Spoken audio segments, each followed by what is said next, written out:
Xalq deputatlari Sharof Rashidov tuman kengashining 19-sessiyasi bo'lib o'tdi. Unda tumanni barqaror rivojlantirishga qaratilgan muhim masalalar muhokama qilindi. Xalq deputatlari, viloyat, tuman kengashi deputatlari, tuman hokimi va tegishli mas'ullar ishtirokidagi sessiya tafsilotlari dastlabki lavhamizdan o'rin olgan. Dastlab belgilangan reglament asosida kun tartibidagi birinchi masala hududni ijtimoiy-iqtisodiy rivojlantirish masalasi ko'rib chiqildi.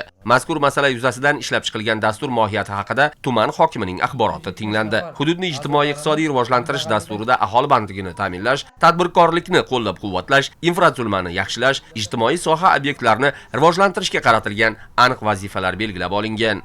2026-yil uchun maqsadli ko'rsatkichlar parametrlari ijrosini ta'minlash yo'nalishida sanoat mahsulotlar hajmini 1,5 trillion so'mga, qishloq xo'jaligi mahsulotlari hajmini 3,7 trillion so'mga, xizmatlar hajmini 2,5 trillion so'mga va qurilish ishlarini hajmini 1,1 trillion so'mga yetkazish. 2026-yilda aholini doimiy ish bilan band qilish, daromadini oshirish va ish o'rinlarini soyadan chiqarish hamda tumandagi 5100 nafar ishga joylashtirishga muhtoj fuqarolarning bandligini ta'minlash orqali tumanni ishsizlikdan xoli hududga aylantirish. Tumanda jami 13328 nafar aholini bandligini ta'minlash. Tumanda kambag'allik reyestriga kiritilgan 2136 ta oilalarning 9270 nafar a'zolarini kambag'allikdan chiqarish maqsadida barqaror bandlik yo'nalishida ko'rsatilgan xizmatlar bilan qamrab olish. 2026-27 yillarda Sharof Rashidov tumanida 8 ta umumiy qiymati 166 million dollarlik, shundan xorijiy investitsiya 159 million dollar. Investitsiya loyihalarini amalga oshirish orqali 530 ta yangi bo'sh ish o'rni yaratiladi hamda tumanda sanoat ishlab chiqarish hajmi 192 milliard so'mga oshiriladi. 2026-27 yillarda mahallalarda bog'dorchilik, sabzavotchilik va polichilik plantatsiyalarini hamda naslli chorvamollarini ko'paytirish. Tumanning 4 ta bog'dorchilik ixtisoslashgan mahallalarda 900 gektar eski bog' va tokzorlarni yangilash hamda 400 gektar yer maydonida yangi intensiv sanoatlashgan plantatsiyalar tashkil etiladi.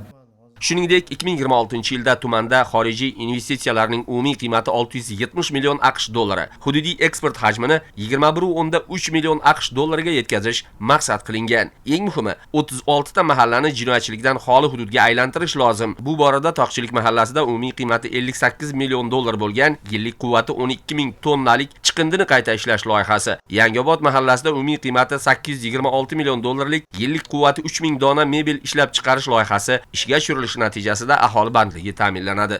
48 ta mahallalardan asosan infratuzilmasi og'ir bo'lgan mahallalarimiz: Fayzobod mahallasi, Samarqandquduq mahallasi, Qulpisar mahallasi, Toqchilik mahallalari va qolaversa Saraylik hududidagi mahallalarimizni infratuzilmalarini yaxshilash, ishsizlar sonini kamaytirish, kambag'allikni bartaraf etish maqsadida mana bugun biz Sharof Rashidov tuman kengashining 7-chaqiriq sessiyasida hisobotini eshitdik, axborotini. Masalan, Qulpisar mahallasi bilan Samarqandquduq mahallasini tutashtiruvchi katta asosiy yo'lni ta'mirlash kiritilgan. Undan tashqari olis hududda joylashgan Qulpisar mahallasida ishsizlar sonini kamaytirish maqsadida ishlab chiqarish, oziq-ovqat mahsulotlarini ishlab chiqarish bo'yicha korxonalar tashkil qilish, Fayzobod mahallasida turizmni rivojlantirish bo'yicha ham dasturlar kiritilgan. Albatta biz deputatlar ham befarq bo'lmaymiz. Sessiyada ikkinchi masala sifatida xalq deputatlari Sharof Rashidov tuman kengashining 2026-yilga mo'ljallangan ish rejasi muhokama qilindi. Unda deputatlik nazoratini kuchaytirish, aholi muammolarini hal etishga qaratilgan tashabbuslarni qo'llab-quvvatlash hamda qonun ustuvorligini ta'minlash yo'nalishlariga oid tavsiyalar, amalga oshiriladigan ishlar o'z aksini topgan. Muhokamalar yakunida kun tartibidagi har ikki masala yuzasidan belgilangan vazifalar ijrosini ta'minlash bo'yicha mas'ullarga aniq topshiriqlar berilib, taklif va mulohazalar tinglandi. Shu asosida alohida qarorlar qabul qilindi.